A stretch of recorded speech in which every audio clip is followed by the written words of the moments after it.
Bulletin की शुरुआत करते हैं। उत्तर प्रदेश में कांवड़ यात्रा को लेकर सीएम योगी आदित्यनाथ का बड़ा आदेश सामने आया है। आपको बताते चले कि कांवड़ यात्रा रूटों पर दुकानदारों के नाम लिखने के आदेश को अब पूरे उत्तर प्रदेश में लागू कर दिया गया है, जिसमें कि आपको बताते चले कि मुजफ्फरनगर में सबसे पहले इस प्रकार का आदेश जारी किया गया था। सीएम योगी आदित्यनाथ ने कांवड़ यात्रा के आदेश को जारी करते हुए कहा कि प्रदेश भर में कांवड़ यात्रा रूट पर सभी दुकानदारों के नाम लिखना जरूरी होंगे। आदेश जारी करने के तहत दुकान संचालक का नाम लिखा जाएगा। आदेश दिया गया है कि कांवड़ रूट पर रोड पर दुकानदारों के नाम लिखने के आदेश में अब हलचल बढ़ा दी है। सीएम योगी आदित्यनाथ के आदेश के बाद इस मामले के गहराने की भी आशंका बढ़ गई है। आपको बताते चले कि पहले ही विपक्ष जिलों में प्रशासनिक आदेशों का विरोध कर रहे थे कि सपा अध्यक्ष अखिलेश यादव की बात हो या फिर बसपा सुप्रीमो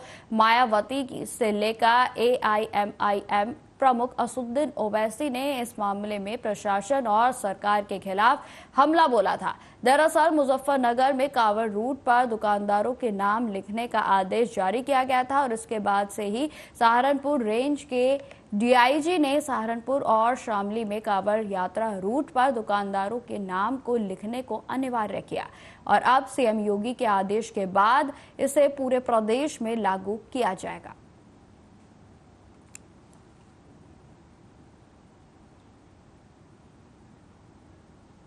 इसी खबर पर अधिक जानकारी के साथ संवाददाता राहुल चौहान हमारे साथ जुड़ गए। तो राहुल, जिस तरीके से पहले इस आदेश को सिर्फ मुजफ्फरनगर में लागू किया गया था, लेकिन अब इसे संपूर्ण उत्तर प्रदेश में पारित कर दिया गया है, क्या कुछ ताजा अपडेट है आपके पास?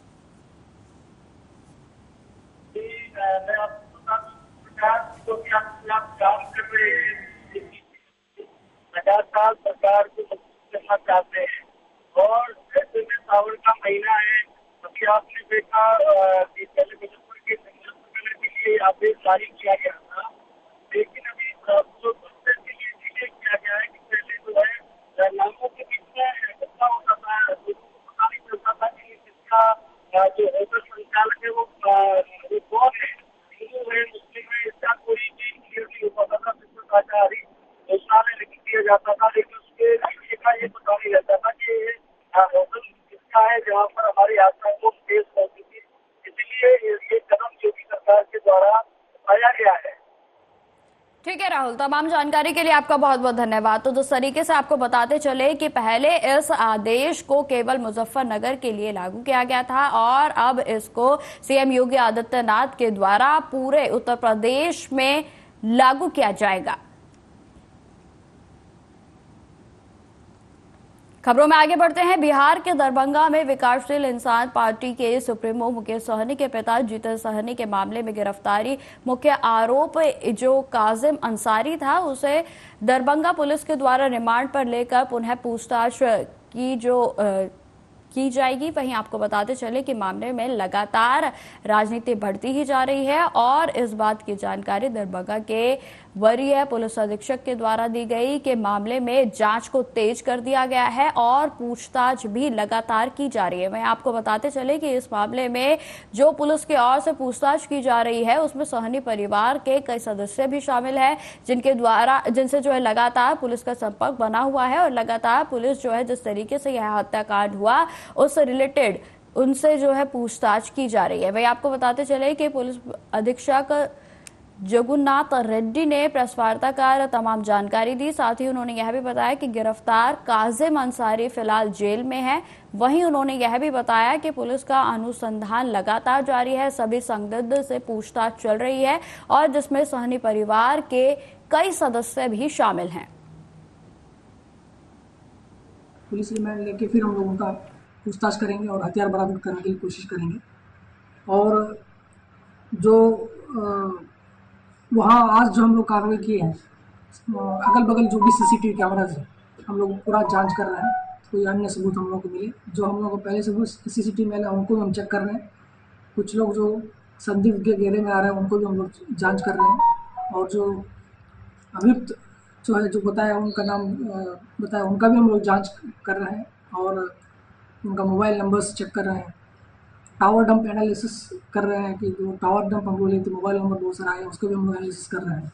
और उसके अलावा बर्फ जो हम लोग कुछ आइटम्स जो सीज किया गया है घटनास्थल से, कागज़ होंगे, बाइक्स है, उनका भी हम लोग वेरिफिकेशन कर रहे हैं वो किनका है और क्या संबंध है। और वो जो कागज़ आएगा उनका भी हम लोग जांच कर रहे हैं और उनका भी वेरिफिकेशन कर रहे हैं किसका है और उनका भी हम लोग जांच किया जा रहा है।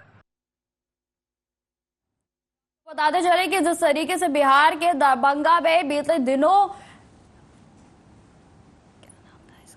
सहनी की जो हत्याकांड हुआ था उसमें आपको बताते चले कि मुख्य आरोपी को गिरफ्तार कर लिया गया था। हालांकि आपको बता दें कि पुलिस की ओर से लगातार पूछताछ की जा रही है जिसमें सहनी परिवार के सदस्य भी शामिल हैं। साथ ही साथ आपको बता दें कि जीतन सहनी का हत्याकांड इस तरीके से हुआ था, उसके बाद बिहार में पूरे तरीके से राजनीति गरमाई हुई थी और जिस पर कोई भी नेता हो, अभिनेता हो या राजनेता हो, हर कोई जो है दुख जाहिर करते हुए इस हत्याकांड की निर्मम जिस तरीके से इसमें हत्या की गई उसकी हर जगह जो है निंदा की जा रही थी। और इसी बीच अब पुलिस के द्वारा जांच को और भी तेज कर दिया गया है जिसमें आपको बताते चले कि इस मामले में जो मुख्य आरोपी था उसको पुलिस के द्वारा पहले से ही पकड़ लिया गया था और जो कि जेल में बंद है। हालांकि आपको बता दें कि पुलिस की ओर से लगातार सहनी परिवार के सदस्यों से पूछताछ की जा रही है क्योंकि इसमें कहीं ना कहीं जिस तरीके से घर के भीतर घुसकर इस हत्या के कांड को अंजाम दिया गया, इसमें कहीं ना कहीं पुलिस को आशंका है कि कोई घर वाला जो घर का सदस्य है उसका हाथ भी शामिल हो सकता है। हालांकि यह सब कहना अभी उचित नहीं होगा क्योंकि इसमें जांच लगातार जा रही है और तमाम तरह की जो आशंकाएं हैं वो भी बनी हुई हैं। इसी खबर पर अधिक जानकारी के साथ संवाददाता अनूप नारायण जी हमारे साथ जुड़ गए। तो अनूप जी, जिस तरीके से लगातार सहनी परिवार से भी अब पुलिस के द्वारा पूछताछ की जा रही है, क्या कुछ ताजा अपडेट है मामले में? देखिए, इस पूरे मामले में जो सबसे चौंकाने वाला मामला यह है कि जो जीतन सहनी है, मुकेश सहनी के पिता, उनकी हत्या हुई है और इसमें जिन अभियुक्तों की गिरफ्तारी हुई है, जो साक्ष्य बरामद हुए हैं वो काफी चौंकाने वाले हैं। इसमें पैसे के लेन देन का मामला है और एक जो सबसे हत्या का कारण पुलिस ने अपने साक्ष्य के आधार पर मीडिया को बताया है कि उसमें 4% इंटरेस्ट पर मुकेश सहनी के पिता ने अभियुक्त को कर्ज दिया था और एवज में उसकी बाइक और उसके जमीन के कागजात जो है गिरवी रख लिया था। अपने जमीन के कागजात की मांग वह कई बार कर रहा था और ऐसे में उसने अपने साथियों के साथ मिलकर जीतन सहनी की हत्या की प्लानिंग बनाई और उसका प्लान था कि पहले डरा धमका के अपने जमीन का कागज ले लेना है, लेकिन जब वो देने पर राजी नहीं हुए तब उनकी हत्या की और जो बॉक्स था जिसमें जमीन का कागज रखा हुआ था वो बॉक्स का ताला नहीं टूटता है, फिर उसे ले जाकर पानी में ये लोग फेंक देते हैं। हालांकि पुलिस ने वो बॉक्स बरामद कर लिया है और इसी बात को लेके पहले भी जीतन सहनी जो मुकेश सहनी के दिवंगत पिता है उनका सामने एक हार्डवेयर की दुकान है उनके घर के सामने, उसी के सीसीटीवी फुटेज में पूरा मामला पहले से कैद है और इसी को आधार बनाकर पुलिस ने अभियुक्तों की गिरफ्तारी की है। बिल्कुल, जिस तरीके से अभी आपने जानकारी दिया अनूप जी, इसमें जैसे कि जानकारी सामने आई है कि जो काजिम अंसारी है जो कि मुख्य आरोपी है उसको पुलिस के द्वारा पहले ही गिरफ्तार कर लिया गया था, लेकिन इसमें और भी आरोपी हैं क्या जो अभी पुलिस की गिरफ्त से बाहर हैं? देखिए, जो अभियुक्त है सबके नाम सामने आ गए, जो उसके सहयोगी हैं जिन्होंने हत्या में सहयोग किया है। पुलिस उनको पकड़ने के लिए दबाव बना रही है, छापेमारी चल रही है, SIT का गठन हुआ है। लेकिन सबसे बड़ा सवाल है गुंडा बैंक को लेकर। बिहार में जो ये इंटरेस्ट पर ब्याज पर पैसे देने का कारोबार है इसको गुंडा बैंक के नाम पर जाना जाता है और इसमें करोड़ों का नहीं अरबों का लेन देन होता है। इसमें कहीं ना कहीं जो प्रभावशाली लोग होते हैं, सेठ साहूकार होते हैं, उस इलाके के दबंग लोग होते हैं, वही सूद ब्याज का धंधा चलाते हैं। तो कहीं ना कहीं देखिए हत्या हुई है, इस पर सबकी सहानुभूति है मुकेश सहनी के साथ, पर जिस कारण से हुई है इसको लेकर अब बड़ी चर्चा शुरू हो गई है मीडिया में कि आखिर इस गुंडा बैंक पर रोक क्यों नहीं लगता जो लोगों को ऊंचे दर पर ऊंचे ब्याज पर पैसा देता है। बिल्कुल अनूप जी, बिल्कुल सोचने वाली बात है कि दिन दिहाड़े घर में घुसकर हत्या के हत्याकांड को अंजाम दे दिया जाता है और किसी भी तरीके का कोई भय आरोपियों के मन में नहीं है। तो इस समय बिहार में गुंडा राज अपने चरम पर है। अनूप जी, देखिए सबसे बड़ी बात क्या है कि बिहार में जिस तरह के हालात है, मुकेश सहनी के पिता की हत्या होती है, फिर दूसरे दिन छपरा के एकमा में धनाडी गांव में एक प्रेमी के द्वारा अपने प्रेमिका, उसकी बहन और पिता की हत्या कर दी जाती है। तो इस तरह की जो घटनाएं बिहार में हो रही है, कहीं ना कहीं कानून व्यवस्था की स्थिति जो है बिहार में चरमराती हुई नजर आ रही है। हालांकि रोज आजकल मीडिया ब्रीफिंग हो रही है पुलिस मुख्यालय में और पुलिस के तमाम आला अधिकारी कह रहे हैं कि अपराधियों के मन में जो डर है वो पैदा करने के लिए पुलिस एकदम प्रयासरत है। बिल्कुल अनूप जी, तमाम जानकारी के लिए आपका बहुत बहुत धन्यवाद।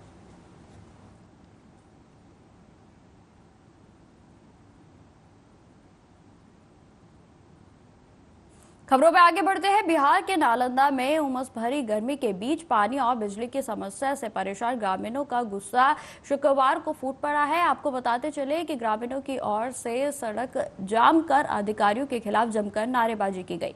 मामला कराय पर सुराय थाना क्षेत्र के इलाके का है, जहां पर मकरोता में चंडी के रामघाट का यह पूरी तस्वीरें जो है वो बताई जा रही है। मामले पर ग्रामीणों ने यह भी बताया कि इन दिनों प्रचंड गर्मी के बीच 6 से 7 घंटे ही बिजली की सप्लाई होती है और जिससे कि बिजली की समस्या के साथ साथ पानी की समस्या भी उत्पन्न हो गई है। ग्रामीणों ने आरोप लगाया है कि जिस इलाके में अधिकारियों का निवास है उस इलाके में बिजली की आपूर्ति सही तरीके से की जाती है, लेकिन समय पर पानी की सप्लाई भी हमें नहीं प्राप्त हो पा रही है और दिनचर्या बेहद ही कठिन हो गई है। और जिस तरीके से लगातार गर्मी बढ़ती जा रही है उसको देखते हुए भी हमारा जनजीवन पूरे तरीके से अस्त व्यस्त हो गया है। वहीं आपको बताते चले कि जिस तरीके से थाने का घेराव किया गया तो वहां पर अधिकारियों की ओर से आश्वासन दिया गया है कि जल्द से जल्द समस्या का निवारण किया जाएगा। इतना दिक्कत चल रहा है ना, मत पूछिए। पानी का इतना दिक्कत है कि सवेरे 6 बजे लाइन कट जाता है, 9 बजे आता है, ठीक है। तो 9 बजे आता है, ड्यूटी हम लोग के बजे जाएंगे बताइए। इसके कारण में हम लोग कहा कि लाइन शट डाउन लेके कटवा दिए। इसमें अब क्या होगा कि डीओ साहब हम लोग के लिखे दिए थे कि 3 महीना के अंदर में हम लोग को पावर ग्रिड आपको स्पेशल फिल्टर दिया जाएगा मकरौता का, ठीक है। हम लोग छोड़ दिए, थाना आया, दोनों कराया आया, चिकसौरा आया, नहीं आ पाया, ठीक है। आज हम लोग अंत में बोलते बोलते हम लोग थक गए, ठीक है। और बाद में हम लोग आज हंगामा मचा चुके हैं। अभी कितना देर तक आपको विद्युत प्राप्त हो रही है? अभी करीब हम लोग 2-3 घंटा से 2 घंटा से कम लाइन काटे हुए हैं। इतना दिक्कत चल रहा है ना, मत पूछिए। इसी खबर पर अधिक जानकारी के साथ नालंदा से संवाददाता आशीष पटेल हमारे साथ जुड़ गए। तो आशीष, इस तरीके की परिस्थितियां इन दिनों इलाके में बनी हुई हैं और जिसमें जो जनता है पूरे तरीके से परेशान नजर आ रही है, क्या कुछ ताजा अपडेट है मामले को लेकर? सबसे पहले तो मैं ये बता दूं निकिता जी कि ये नीतीश कुमार के गृह क्षेत्र नालंदा है और नालंदा में इस तरह से प्रदर्शन बिजली और पानी को लेकर कर रहे हैं तो प्रतिनिधि तो यहाँ आते हैं और के चले जाते हैं गांव में पंचायत में कि पानी हो, सड़क हो, बिजली हो, सब कुछ मिलेगा। पर जब इलेक्शन खत्म हो जाती है उसके बाद आप देख सकते हैं कि 24 घंटा में मात्र 6 घंटा बिजली ग्रामीण क्षेत्र में दिया जा रहा है। जी आशीष जी, जिस तरीके से जानकारी सामने आई है कि जो बिजली की तो समस्या है ही और साथ ही साथ पानी भी जो है वो पर्याप्त मात्रा में रहवासियों को नहीं मिल पा रहा है, इसको लेकर क्या कुछ ताजा अपडेट है? क्या किसी पानी जी बताइए। पानी का जो है पूरे नालंदा में इस तरह का मामला सामने आ रहा है। इससे पहले परवलपुर में इस तरह का घटना हुआ है। करीबन 1500 आबादी है जिसको जो पानी से एकदम वंचित है पिछले 3 महीना से, जो कि मुखिया से जाके गुहार लगा के थक चुके हैं और मुखिया का वही कहना है कि सरकार जो है पीएचडी को दे दिया है और पीएचडी जो है नल लगाने के बाद देखने के लिए भी, रिपेयरिंग करने के लिए भी नहीं आता है। मुखिया शिकायत कर कर थक चुके हैं। जी ठीक है आशीष जी, तमाम जानकारी के लिए आपका बहुत बहुत धन्यवाद।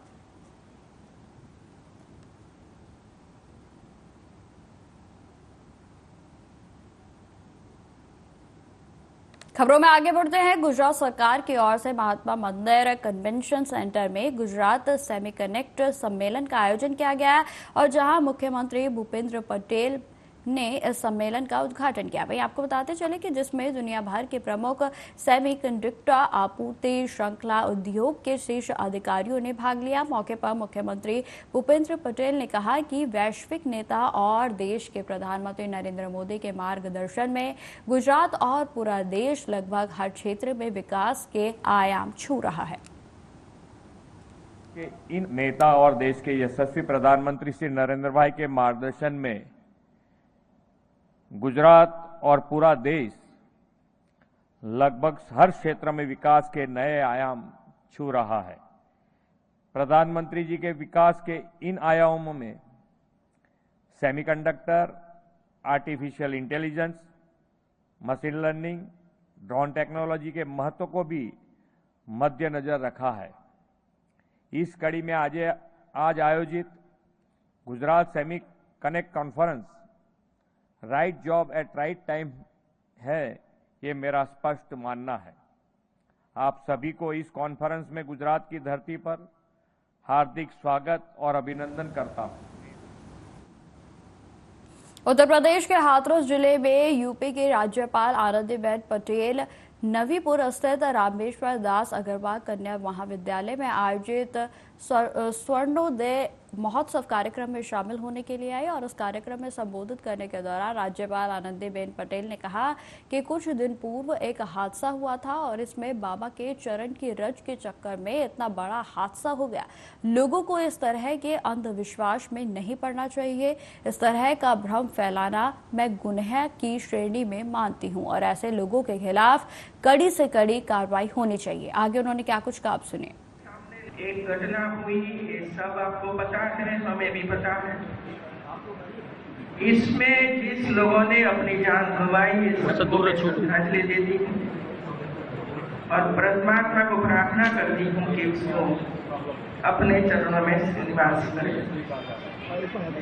लेकिन इसके साथ साथ हम जब शिक्षा का कार्य करते हैं तो मैं ये जरूर मानती हूँ, आप में से में कई लोग मानते होंगे कि हम ऐसी बातें हमारी प्रजा के सामने न करें कि जिसकी वजह से ऐसे हादसा हो। हम भगवान तो है नहीं, भगवान ने हमारा सबका सर्जन किया है और जब कोई ये बोलता है कि मेरी चरण रज ले लो, माथे लगाओ, तो आपका सब दुख दर्द पूरा हो जाएगा। क्या होता है? बिहार के पूर्वी चंपारण में महिला रोशन आरा की उनके ससुराल वालों ने दहेज की मांग पूरी न होने पर गला दबाकर हत्या कर दी गई। आपको बताते चले कि रोशन आरा की शादी मोहम्मद दानिश के साथ बड़े ही धूमधाम से की गई थी, लेकिन शादी के बाद ससुराल वालों के द्वारा दहेज में बुलेट की गाड़ी और पैसे की लगातार मांग की जा रही थी और वही मांग पूरी नहीं होने के कारण ससुराल वालों ने पति के साथ मिलकर महिला की गला दबाकर हत्या कर दी। वहीं आपको बताते चले कि हत्या की सूचना मिलने के बाद लड़की के परिजन ससुराल पहुंचे और जहां पर बहादुरपुर पहुंचने के बाद उनके द्वारा पुलिस को सूचना दी गई। वहीं आपको बता दें कि तब तक लड़के के घर वाले घर को छोड़कर फरार हो चुके थे। वहीं पुलिस ने मृतक के शव को पोस्टमार्टम के लिए सदर अस्पताल भेज दिया है। मारपीट के मामले में हत्या किया गया है। दिसंबर के अंतिम 2023 में 15 दिसंबर को शादी हुआ था। उसको अभी 18 जुलाई को उसको मार दिया गया। इसके पहले भी उसका दहेज के मामला में मारपीट के में केस हुआ था, बातचीत हुआ था, तो बैठ के समझाया गया था, लेकिन उसे नहीं माना। उसको अंतिम हार के मार डाला लोग। दहेज के मामला में ये हुआ है कांड। ये सब पति का नाम MD दानिश है, मोहम्मद दानिश। क्या मतलब आप लोग कैसे मालूम चला कि बहन की मृत्यु हो गई? बहन की मृत्यु हो गई, वो मतलब वो दिन ही में उसको मार डाला है लोग, लेकिन मतलब पास वाले लोगों ने सुन के कॉल किया है जो उसके घर में कुछ मतलब हुआ है, कांड हुआ है। क्या मांग प्रशासन से, क्या मांग? प्रशासन से ही मांगे जो उसका न्याय दिया जाए, जो भी प्रक्रिया उसका किया जाए। जो भी प्रक्रिया उसका किया जाए, जो उसका कानूनी कार्रवाई है वो जल्द से जल्द होना चाहिए। दहेज के लेकर के हत्या हुआ था। 7 महीना पहले शादी हुआ था। लड़की का नाम है गुलशन आरा। ये खजुरिया, कोटवा खजुरिया पड़ता है मैके इसका, और इसका ससुराल पड़ता है आपको मेहसी थाना के अंतर्गत आता है। मेहसी थाना के अंतर्गत आता है बहादुरपुर। कल डे में लड़का की तरफ से कुछ बीच में इन लोगों का हुआ, तो हम लोग मॉर्निंग में पता चला, तो हम लोग किसी कारणवश लेट से पहुँचे, तब तक इनको दम घोट करके मृत्यु कर दिया गया था। और वहाँ हम लोग गए तो थाना भी मैनेजिंग वहाँ था, थाना भी इस पर कुछ एक्शन नहीं ले रहा था। हम लोग को जाने के बाद थाना बीच में छोड़ करके जा रहे थे, जिनसे हम लोग को कुछ बातें भी हुआ आगे तक। उसके बाद फिर लास्ट में थाना हम लोग को सपोर्ट किए, करने के बाद वहाँ से हम लोग ट्रांसफ़र करके मोतिहारी सदर अस्पताल हम लोग लाए हैं पोस्टमार्टम कराने के लिए। इसमें मेन है कि लड़का और लड़का के माँ और बाप इन लोगों मिल करके इनका हत्या किया गया है। खबरों में आगे बढ़ते हैं। उत्तर प्रदेश के मुख्यमंत्री योगी आदित्यनाथ ने प्राकृतिक खेती पर आधारित भारतीय प्राकृतिक खेती प्रणाली कार्यक्रम में कहा कि आज की आवश्यकता उत्पादन भी बढ़ाना है और साथ ही जो व्यक्ति इसका उपयोग करे उसके लिए यह लाभदायक भी हो, ऐसा हमें प्रयास करना है। इस दिशा में उत्तर प्रदेश सरकार ने कार्य प्रारंभ किया है। आगे उन्होंने क्या कुछ कहा, आप सुनिए। कार्यक्रम बहुत महत्वपूर्ण है कि आज की आवश्यकता है उत्पादन भी बढ़ाना है, लेकिन साथ साथ वह जो व्यक्ति इसका उपयोग करे उसके लिए यह लाभदायक भी हो। इसमें हम लोगों को एक नए प्रयास को आगे बढ़ाना है। उत्तर प्रदेश सरकार ने इस दिशा में कार्य प्रारंभ किया है। हमारे पास उत्तर प्रदेश के अंदर 4 कृषि विश्वविद्यालय हैं। एक 5वां विश्वविद्यालय भी हमारा कृषि विश्वविद्यालय का बनने जा रहा है। हमारे पास 89 कृषि विज्ञान केंद्र भी हैं और 2 केंद्रीय कृषि विश्वविद्यालय उत्तर प्रदेश के अंदर संचालित हैं। इन सभी कृषि विश्वविद्यालयों के माध्यम से कृषि विज्ञान केंद्र और हर जनपद में मंडी समिति को भी हम लोगों ने कह रखा है। आज का यह कार्यक्रम उत्तर प्रदेश के लखनऊ में केंद्रीय मंत्री शिवराज सिंह चौहान ने भारतीय प्राकृतिक कृषि प्रणाली कार्यक्रम को संबोधित करते हुए कहा कि प्रधानमंत्री नरेंद्र मोदी ने धरती को बचाने, पर्यावरण को बचाने का संकल्प लिया है। रासायनिक खादों के इस्तेमाल के बिना उत्पादन बढ़ाया जा सकता है। प्राकृतिक खेती प्रधानमंत्री नरेंद्र मोदी का संकल्प है और हम प्राकृतिक खेती के संकल्प को पूरा करने की में कोई भी कसर नहीं छोड़ेंगे। आगे उन्होंने क्या कुछ कहा, सुनिए। हमारी नदियाँ, हमारे जंगल समाप्त, पानी विषैला, भारी संकट है आज। और इसलिए प्रधानमंत्री नरेंद्र मोदी जी का संकल्प है धरती बचाने का संकल्प, पर्यावरण बचाने का संकल्प और ऐसे फल, सब्जी, अनाज, कृषि का उत्पादन जो मनुष्य के लिए अमृत के समान, जो शरीर को निरोग रखे, स्वस्थ रखे, प्रसन्न रखे। जैसा खाए अन्न वैसा बने मन, ये भी अपने यहाँ कहा गया है। अगर हम ऐसी चीजें खाएंगे कि जिसमें अनेक प्रकार के कीटनाशक डले होंगे, तो हम सोच सकते हैं उसका केवल शरीर पे असर नहीं होता, शरीर पे तो होता ही है, उसका मन पे मतलब मनोवृत्ति पे भी असर होता है। इसलिए आज बहुत गंभीरता के साथ ही सोचना है। मैं फिर दोहराता हूं, अपने वैज्ञानिकों का मैं अभिनंदन करता हूं। जो परिस्थितियां थी उसमें उन्होंने बहुत बेहतर काम किया, लेकिन इसके साथ अब ये सोचने की जरूरत है कि उत्पादन बढ़ाते हुए घटाए, और ये हो सकता। तो फिलहाल इस बुलेटिन में इतना ही। देश दुनिया की तमाम खबरों की जानकारी के लिए बने रहे हमारे साथ। नमस्कार।